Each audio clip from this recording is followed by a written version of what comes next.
What's up, everybody? My name is Jacob Hardison, and today we're playing with the Typhon.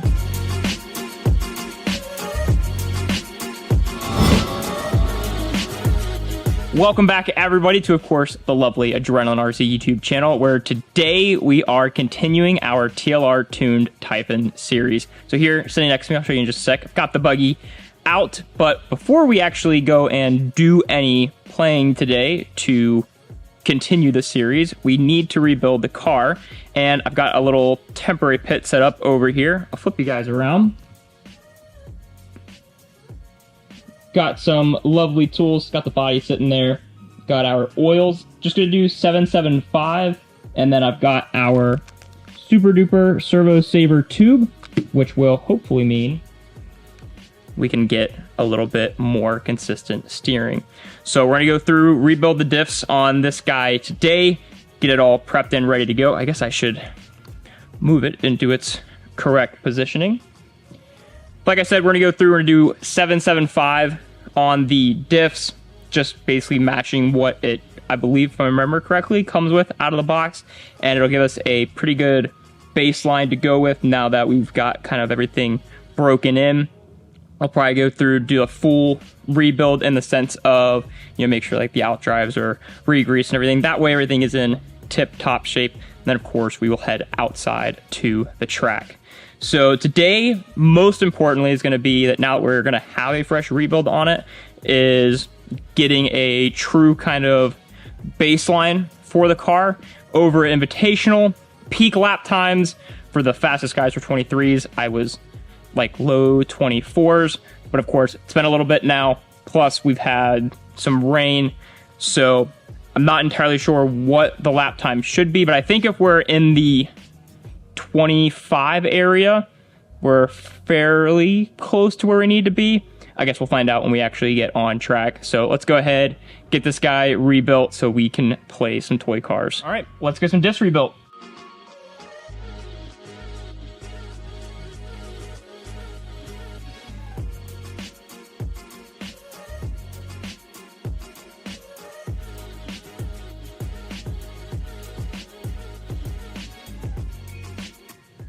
You can see pretty immediate there.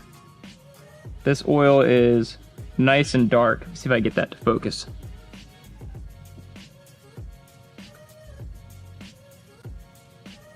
It is seemingly not wanting to focus on that. There we go. See, that oil is nice and dark, and it's not like super duper full. See on there too. It is, come on, be happy. It is nice and dark on there. So we're gonna go ahead and get all this out and start fresh with some good oil.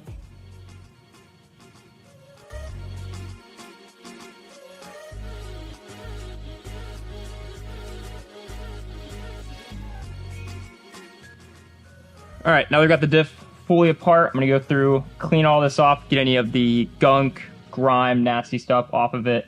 Go through each of the teeth individually, get all the oil off that. Like I said, it is nice and gross. So we're gonna get all this nasty cleaned off, and then we will refill the diff. Gonna go ahead also re-grease the out drives when we go ahead and do that rebuild portion, but for right now, we're just gonna go ahead and get everything cleaned up.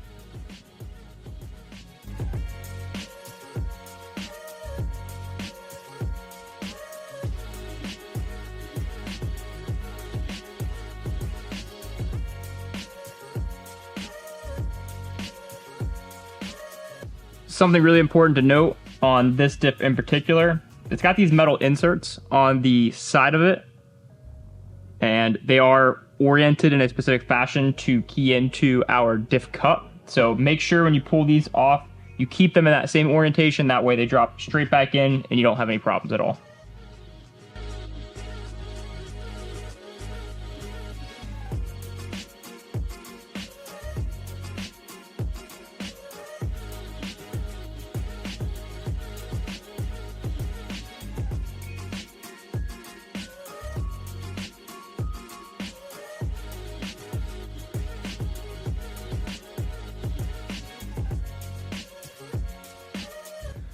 All right, now that everything's cleaned up, we can go ahead and start our reassembly. which is just going to be the reversal basically of what you did when you took it apart. So we'll go ahead, get our outdrives grease, get this put back together, and we'll fill our diff up with some fresh fluid. For this, I'm just using some black grease. There are plenty of different options. This is just what I happen to have on hand. And then we'll just get a nice coating on the lower portion. I think I ended up stopping the recording there, but that is our freshly greased outdrive. Just a nice coating around the lower portion there. That way everything is nice and smooth. All right, we got our bottom portion ready to go. So before I actually throw my spider gears in that I've got sitting here, I'm gonna go ahead and just put a little bit of fluid in here. It's not required at all, but it's just what I like to do.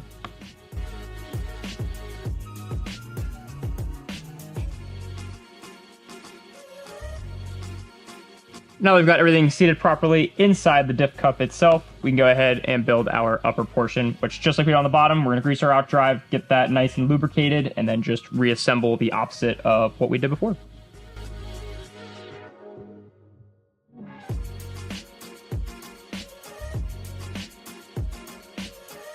Now that everything is ready to go back together, take our sun gear from the very, very top side, put it down on top, and wipe out any extra oil. So we'll drop that.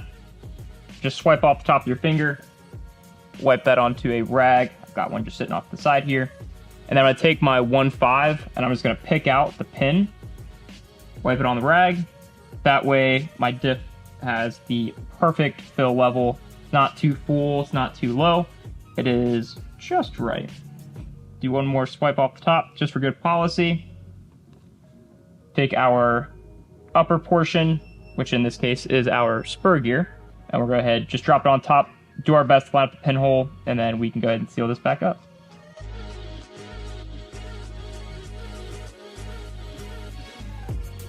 Now we're ready to throw it back in the car. We'll push you guys out just a little bit there. Take our rag, and I'm not doing a full clean, but I'll go ahead and just do a kind of base wipe down, just so that way we are fairly clean in here. I'm not looking for anything perfect. I just want it to be a little bit nicer before I throw everything back in. And then we can slide our drive shafts in.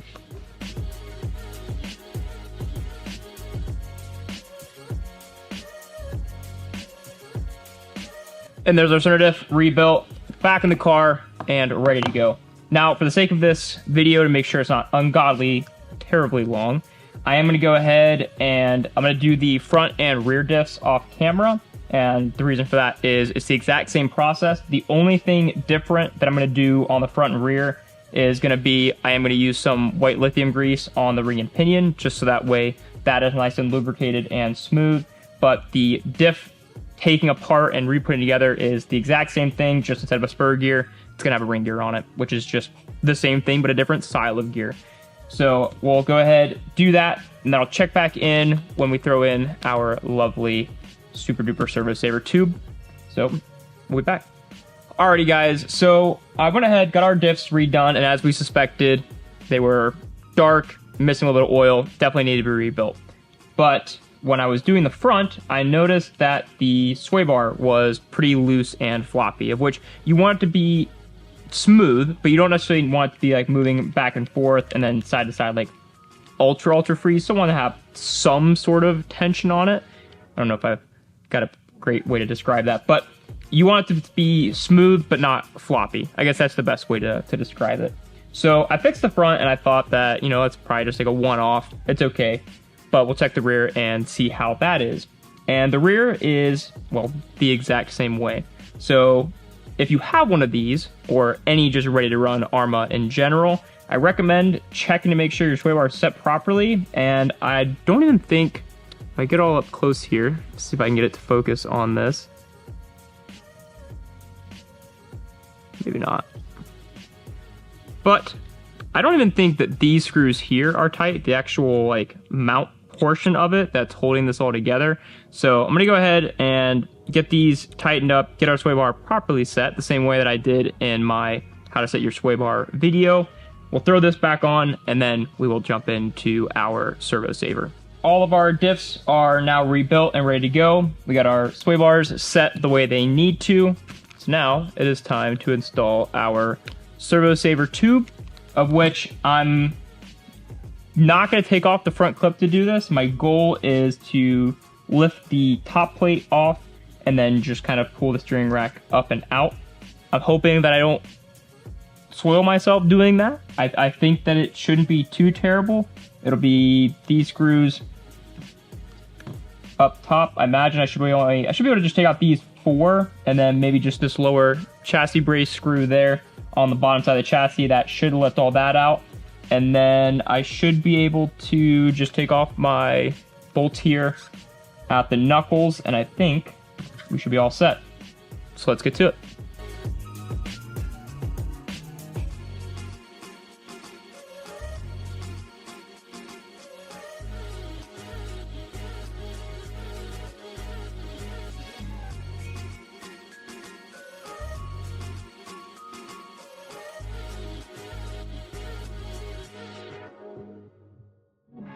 All right, so I found a much more brave way to do it. I took out the bolt, hoping I can tip this and not lose things. But I took out the bolt. Let's see.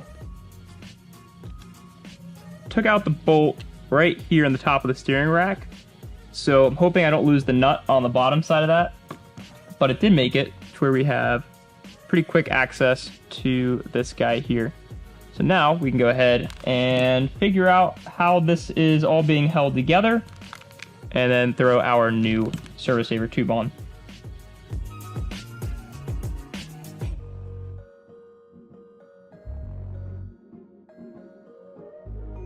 So I guess with the way this is set up, it's technically adjustable because these two pieces do thread into one another. However, it was as tight as it went, so you can't make it any more stiff than what it is, assuming that they even imply that they want this to be adjustable, which I don't think that they are wanting that from the factory. I think this is just how it is. That way it can all be bolted together properly without any issue at all. So you could make it softer if you wanted to, but definitely still need to replace this guy with the stiffer one.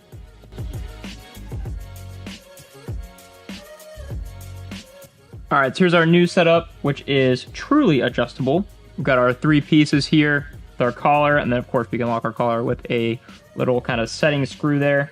So we can go ahead, throw this in the top side here, put our plastics together. Oh, there's the nut that I was referring to earlier. It came out on this side. I guess that makes sense. There's no reason why it would be on the back side of the steering rack, but there's that.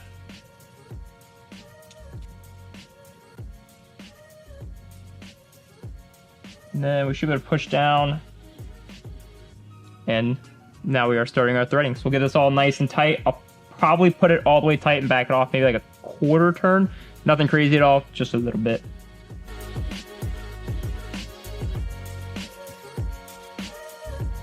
All right, I want to touch further than the quarter turn just for good policy. I mean, this servo should be able to handle it just fine, but now we can go ahead, lock down our screw here, of which I've conveniently chosen the wrong size.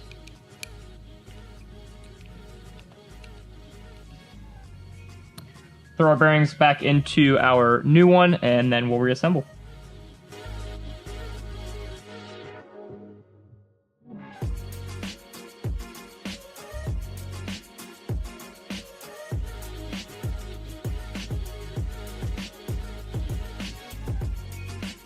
All right, that was a bit of a bouncing act, but it is back in. Now we can get everything nice and reseated.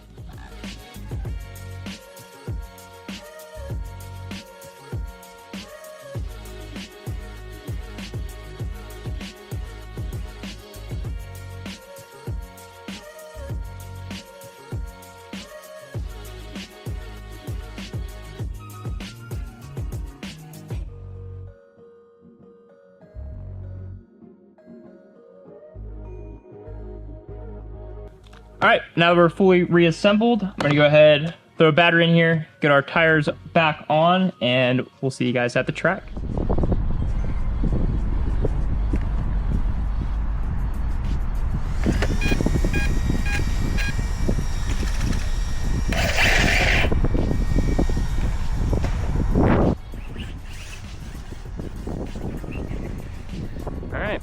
See how it is.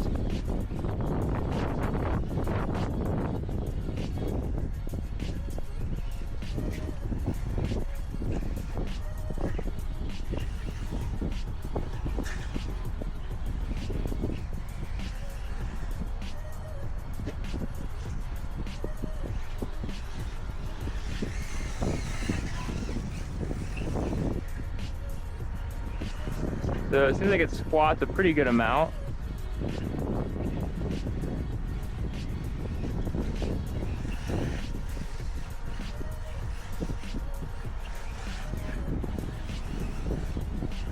Steering seems pretty good.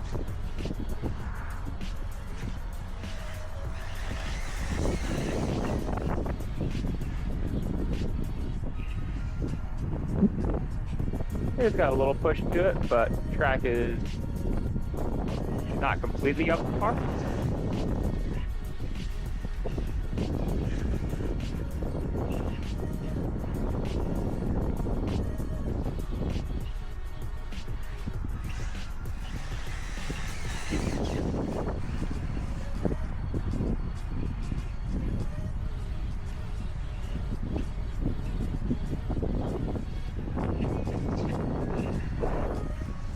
Oh, had a little bit of oversteer there. Rear end came out on itself.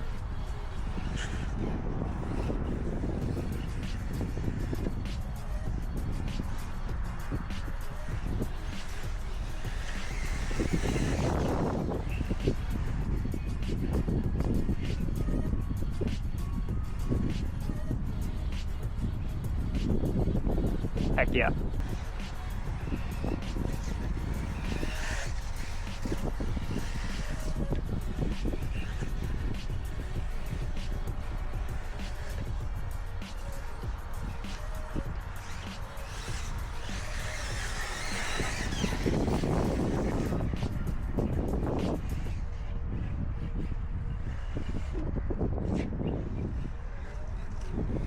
The smooth stuff, it's okay. It's a little bouncy on the shop.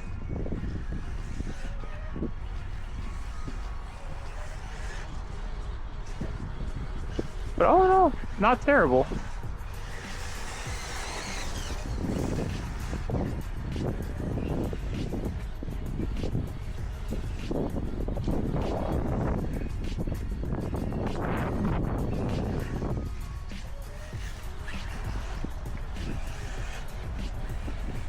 A little bit of on power push through there.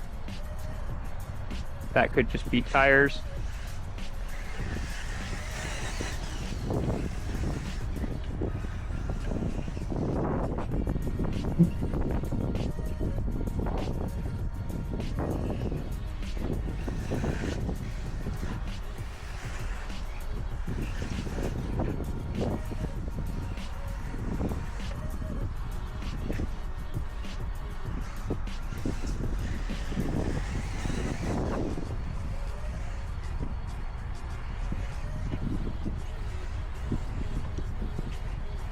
Yeah, I gotta say, other than just the sway bars being incorrect, this thing is set up pretty good.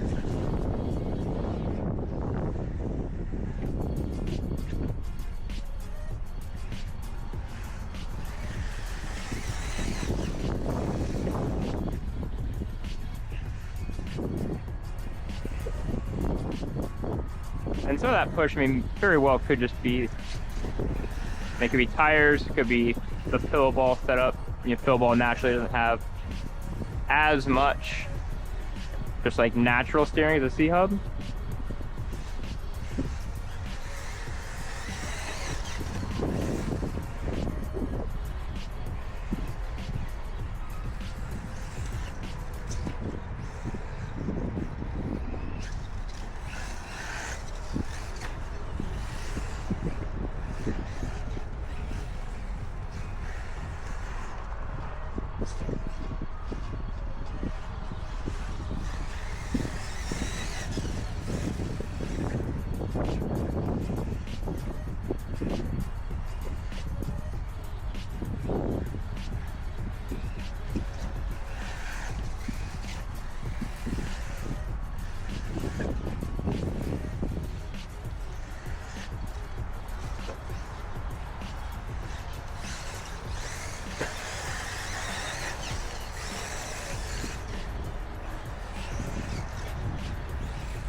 half the visitors are distracting.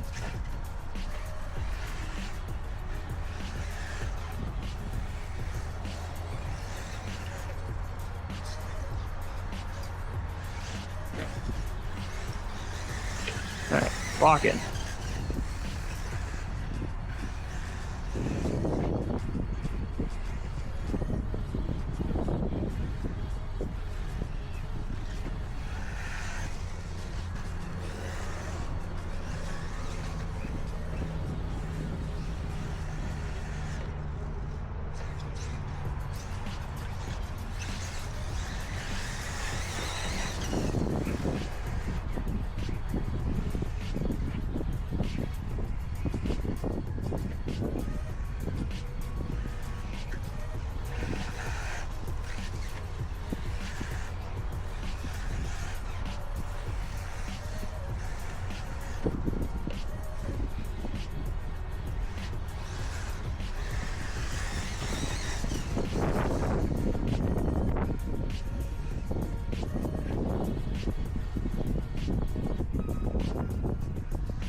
I think the only real other major thing I'm running into here is just the gearing is kind of funky with the big spur gear, so it doesn't have a lot of top. And now the tires are just getting too soft. I really thought Arrma was going to be the correct compound with the moisture and the temperature, but yeah, and I think just gearing and a more appropriate tire, it seems pretty good.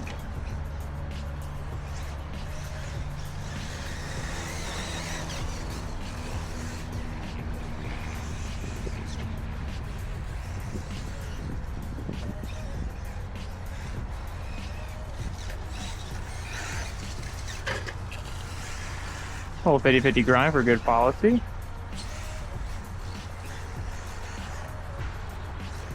I mean, the suspension might be a touch on the soft side. I mean, it does move an OK amount.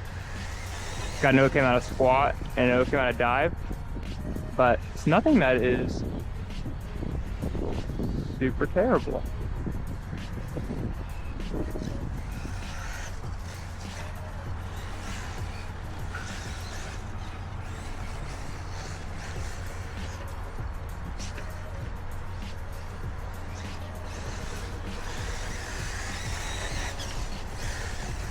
Yeah, tires are giving out.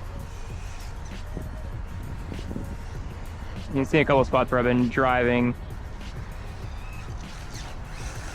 Track is getting a little bit of that drier look to it.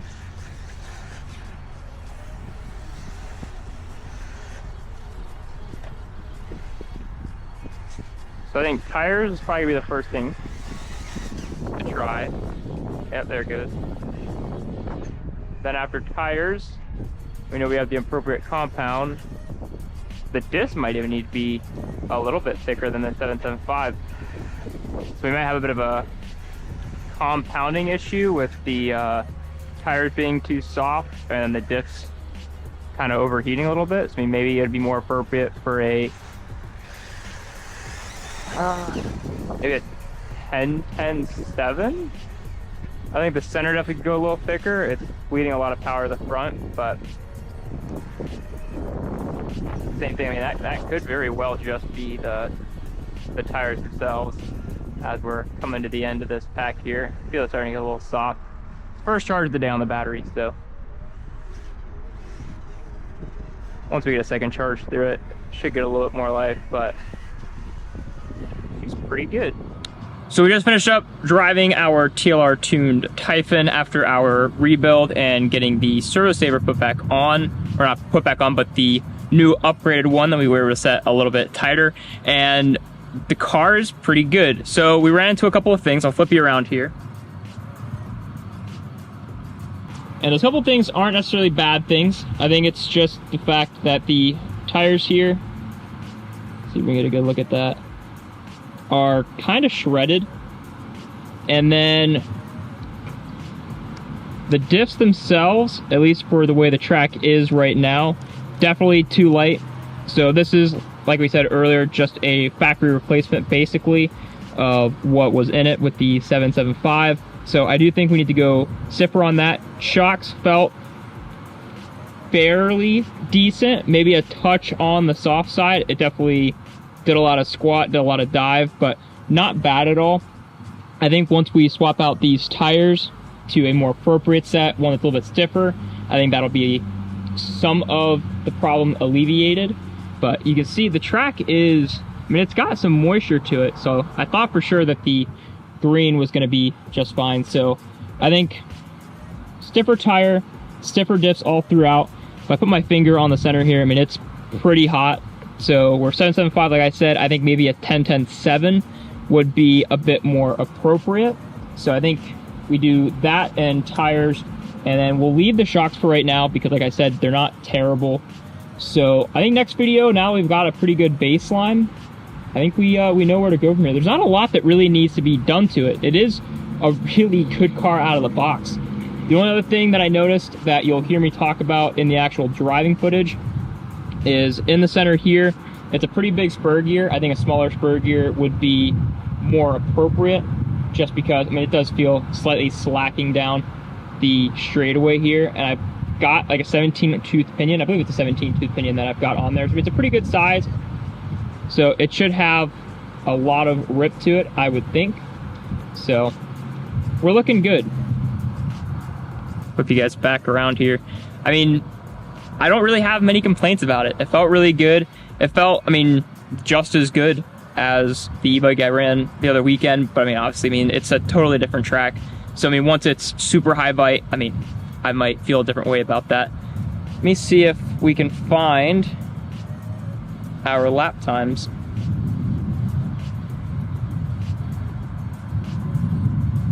Live. Oh no, it went away. All right, I gotta wait a few minutes so that way we can actually have it pop up onto live RC, but we'll check back in just a moment. I'll probably move everything back inside and we'll see what we ran. So the results are in. It is officially uploaded, the practice session that we were just doing, the one and only practice session. Make sure my phone doesn't turn off here. And it was pretty good. So I'm gonna spin you guys. See if we can see this on camera. Look at that. 24.6. Now, there's a lot of variables at play here, but that's pretty freaking fast. And considering that I already know what my next steps are to making the car better is, it makes me wonder if I would have been just as fast in this car over the weekend of Invitational compared to my associated e-buggy.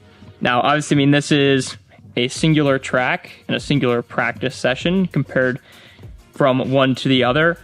So I don't know what it would do anywhere else if it would be good, but this thing is pretty solid. So, I mean, despite the sway bar things that popped up in there, Horizon Hobby, Arrma, TLR, I mean, they've built themselves a pretty solid car. So, tires, diffs, maybe a little bit of suspension work. That's where we're at right now. So next video, that'll be what we're testing. Now, of course, since you already watched me redo the diffs today, I'll have those just done and ready to go by the next video. I'll have the tires ready to go, so that way we don't have to sit through that. We can just go straight to the track.